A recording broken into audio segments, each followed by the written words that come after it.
सो हम यहाँ पर बात करने वाले हैं नेक्स्ट संधियों की। संधि कौन कौन सी है? वृद्धि संधि और गुण संधि की बात करेंगे। इससे पहले हमने दीर्घ संधि की बात कर ली है। देखो दीर्घ संधि, बच्चे दीर्घ संधि का मतलब दीर्घ संधि के फॉर्मूले में होता है, सूत्र भी होते हैं इनके। जैसे हम दूसरे चीजें पढ़ते हैं ग्रामर में, वैसे ही संधियां होती हैं।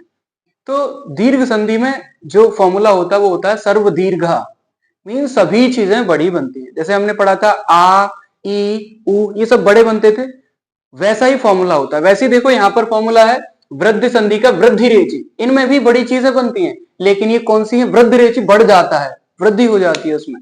ठीक है, पहले समझेंगे देन कंप्लीट करेंगे। जैसे कि छोटा और बड़ा के बाद, छोटा बड़ा के बाद छोटी ए या बड़ी ए आए तो दोनों के मेल से क्या हो जाता है? बड़ी ए हो जाता है। इसको बोलते हैं ए, है ना। देखो छोटी ए बड़ी ए जब हम लिखते हैं तो कुछ ऐसे लिखते हैं, और जब हम मात्रा लगाते हैं तो छोटी ए बड़ी ए करके लगाते हैं।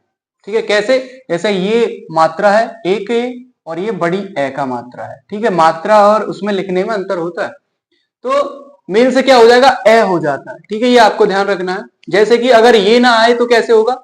छोटा आ बड़ा आ के बाद में ओ या ओ आ जाए तो क्या हो जाएगा? तो ओ हो जाएगा। दो ही चीजें आती हैं इसमें, ए और ओ। वृद्धि संधि का तरीका ये होता है कि इसमें चीजें बड़ी बनती जाती हैं, मतलब बड़ी का मतलब वृद्धि हो जाएगी उसमें, इसी का मतलब है वृद्धि संधि। ठीक है, तो बच्चे जो डिफिकल्टी खाते हैं वो किसमें होता है? उन्हें ज्यादा कंफ्यूजन हो जाती है किसमें? वृद्धि संधि और दीर्घ संधि में।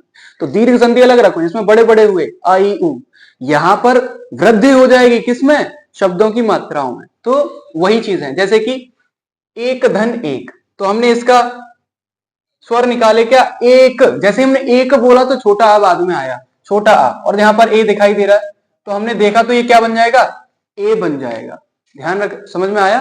तो ए बना तो हमने बोला एक धन एक, तो ये वाली मात्रा कहां पर चढ़ जाएगी? इसके ऊपर, तो बन जाएगा अकैक।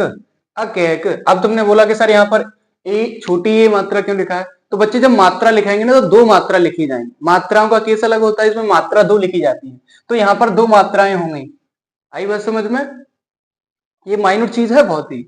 अब देखो यहाँ पर मत धन एक, अब हमने बोला था छोटी ए आए या फिर बड़ी ए आए, आ के साथ में आ प्लस ए आया, यहाँ पर आ आया फिर ए आया, छोटी ए आया बड़ी आए, बन क्या जाएगा? ए बन जाएगा, बड़ी ए लग जाएगी, मीन्स मात्रा लग जाती है अगले में जाके, तो मात्रा लग गई यहाँ पर, तो क्या हो गया? मतैक्य। यहाँ पर देखो तथा प्लस एफ, तो तथा में कौन आ गया? बड़ा आ, और बड़ा आया तो यहाँ पर ए है, तो बन क्या जाएगा? बड़ी ए बन जाएगा। ठीक है, ए बन जाएगा। हालांकि ये ए लिखा हुआ है लेकिन आपको मात्रा का यूज करना है, मात्रा बड़े ए बनेगा।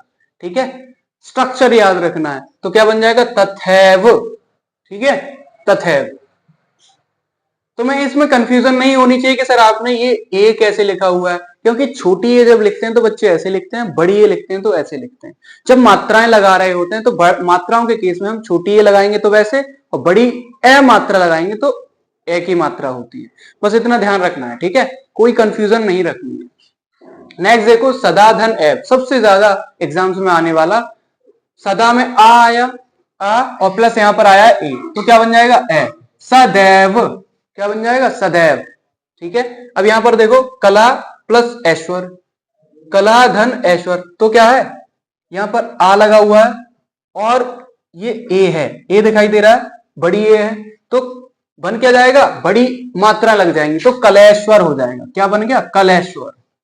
ठीक है, और वन धन औषधि, अपनी समझ के लिए आप इसमें मात्राएं लगा सकते हैं, लेकिन हम आपको जो बेसिक मेथड होता है वो बता रहे हैं। ठीक है, जैसे कि वन धन औषधि लिखा हुआ है तो वन आ लगा हुआ है प्लस ओ लगा हुआ है यहाँ पर, तो आ प्लस ओ कौन बना देगा? बड़ा ओ बना देगा, तो बन क्या जाएगा? वनौषधि। ठीक है, वैसे यहां पर देखो महाधन औज, तो आ लगा हुआ है यहाँ पर महा, और औज लगा हुआ है तो बड़ा औ की मात्रा है, तो बन जाएगा महौज। ठीक है, महौज लगा यहाँ पर। ऐसे ही सिमिलर यहाँ पर है, अगर बड़ा आ के बाद में बड़ा ओ आ जाए, हमने क्या लिखा हुआ है? आया आ के बाद में, या तो आपके ए आए या फिर छोटा हो या फिर बड़ा हो आए, तो बनेगा क्या? ए बन जाएगा, ओ बन जाएगा, तो वही है, आगे बाद में बड़ा ओ आ जाए तो ओ बन जाएगा, तो महौषध। ठीक है, नेक्स्ट देखो गुण संधि। तो गुण संधि का बच्चे फॉर्मूला क्या होता है?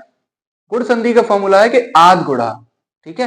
ये आध गुणा का मतलब आधे गुणों के तरीके से होता है ये सेंटेंस। कैसे कैसे बनते हैं इसके, इसका जो स्ट्रक्चर रहता है, इसका जो स्ट्रक्चर रहता है वो आध गुणों की तरह रहता है, आधे गुणों की तरह। कैसे देखते हैं, जैसे कि यदि आ के बाद में, छोटा बड़ा आ के बाद में छोटी ई बड़ी ई या फिर ऊ या बड़ा ऊ या रेर आ जाता है तो ए ओ अर आद हो जाता है।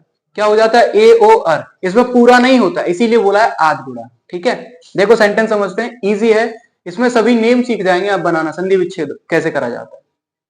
और दूसरी बात, जैसे ही आपने ये कंप्लीट करा है, ये आपको करने हैं कि लोकेशना कैसे हो गया, रमेश्वर कैसे हो गया, परमोषद कैसे हो गया, जलौज कैसे हो गया, इसका संधि विच्छेद आपको इसको पढ़ के करना है, ठीक है। यहां पर देख लो, तो यहां पर सुर धन इंद्र, जैसे हमने सुर बोला तो छोटा आ आया, तो छोटा आ लग गया, और इंद्र छोटी ई आया। देखो स्वर का चेंज होते जा रहा है, यहाँ पर आ प्लस ए था, यहाँ पर आ प्लस ई है, तो हर एक संधि बिल्कुल अलग अलग है, कोई सिमिलर नहीं है।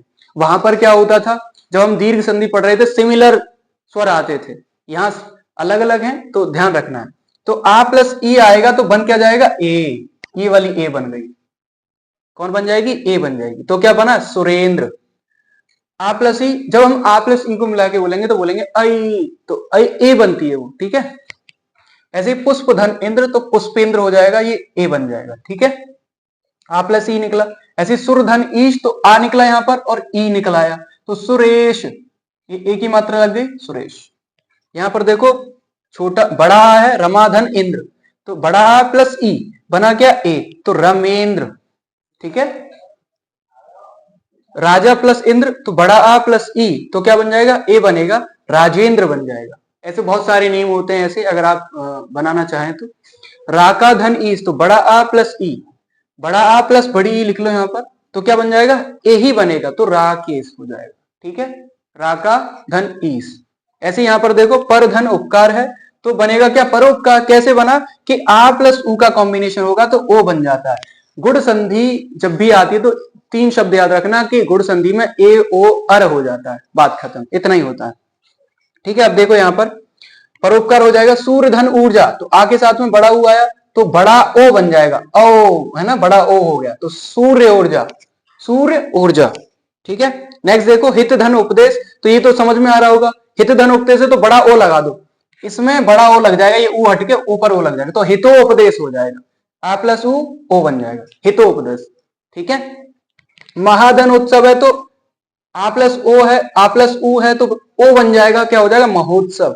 ब्रह्मधन ऋषि, हमने बोला तो अगर रेरा आता है तो अर बन जाता है वो, ठीक है, ए ओ अर होता है। तो अगर किसके साथ में आ या आ के बाद में ई या फिर ऊ या फिर रेर आ जाता है तो रेर के बाद में अर बन जाता है, रेर का, ठीक है।